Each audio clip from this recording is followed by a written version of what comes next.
Hi, it's Bruce. It's Sunday, September 28th. It's a cloudy day. I had a lot of rain today. Haven't vlogged in, I think, about a month. And let me tell you, there's not enough time in life.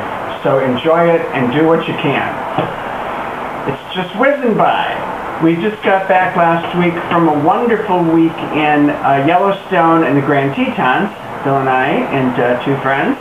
And I'm going to try to put together some little videos I did of that some other time when I've got some time. I've only seen one show since I've gotten back because I've had to work and had some dinners and meetings and all kinds of stuff that filled up my time. And that show, of course, was 13, as you saw. And I'll tell you, I went in knowing that 13 is not a musical written for me. I have great grandnieces and nephews who are older than 13. So, oh, and speaking of one of my great grandnieces, I was terribly disappointed last week. This is a Project Runway spoiler if you're not caught up. My great niece Kara is a model on Project Runway. She was Leanne's model. And Leanne, she changed models last week after all Kara had done for her. So I love that Kara's been on, and she had a great run. She's gotten some great gigs out of it. But it would have been nice to have Kara go on with Leanne. Damn. Anyway, okay, enough for Project Runway and my niece. Jason Robert Brown wrote the music for 13. And I have to say that even though it's not for me, I went in with really low expectations, and you know, I enjoyed it. It's Jason Robert Brown's music, and he wrote some nice stuff. But there's some things I can't pin on this musical, and that is, you know, I walked into the theater and there were hundreds, I swear, well, yes, I would say many 10-year-old girls, or maybe less, and some older ones, maybe 14, 13. There was a lot of young girls in that audience, and as I was watching the show, I saw parents' heads in front of me, mothers mostly, who took their daughters, just sort of turning to each other, the parents together, and it was like, this subject matter, I don't think it's really for 10-year-old girls and less. One of the main points in this musical is the teenage boys, the 13-year-old boys, especially one, trying to get tongue down the girl who he wants to be his girlfriend, wants to get the tongue down her mouth, and in her mouth and down her throat.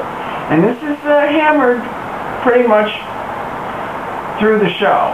And I think the parents were a little uncomfortable with this with their 10-year-old girls. I think they thought it was going to be more of a High School Musical Disney kind of thing. Sort of like innocent, like, will they even kiss? Well, this is like, will he get his tongue down her throat? So this, I think, is a problem. I'm not sure, I don't think the critics are going to really go wild over this. The critics, me and the critics, this show is not aimed for. The book is by Dan Elish and Robert Horn. I mean, you know, I just think the book is so totally, like, wrong for what the audience they wanted. But the music's cute. The cast was really great. I went to a matinee, so I saw the matinee Evan, who was, oh God, I have it all down here. Corey Snyde. And he was cute, and the whole cast is cute. I especially like Al Calderon as one of the kids. But you know, I was a little I was not uncomfortable. I was uncomfortable for the parents of the 10-year-old girls and less. And it got a nice applause at the end. Nobody stood. But I think the whole thing is sort of like misguided.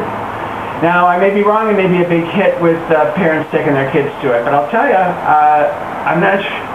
I think if the parents knew that this was a little racy about kids wanting tongue, that they'd think twice. Good luck to it. What I did hear about this show from someone who had seen it early in previews is that they cut it down. I think it had an intermission. It ran over 2 hours. Maybe 2:15, the guy thought. But now it's 90 minutes and no intermission, and they cut out the intermission and 2 songs at least called Here I Come and Opportunity. So if you saw it before, while it had an intermission, well, that's gone. And I think the 90 minutes is a good idea because kids, 10-year-old kids don't want to sit there for 2 hours and 13 minutes and hear about tongue, I don't think. Anyway,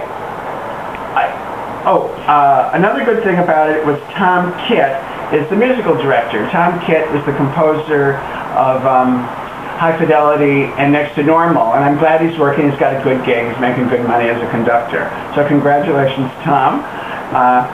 A lot of good talent in this, but, well, it's not for me. Like Tale of Two Cities, I don't like that kind of historical show with the big songs in it. That's just not for me. And 13 is not for me either. So I hope soon I'll get to go see a show that I really wanted to go see, but I'm seeing these things just to see what's opening on Broadway.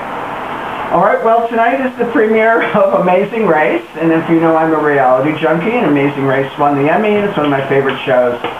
Last Sunday was the premiere of, I think Thursday.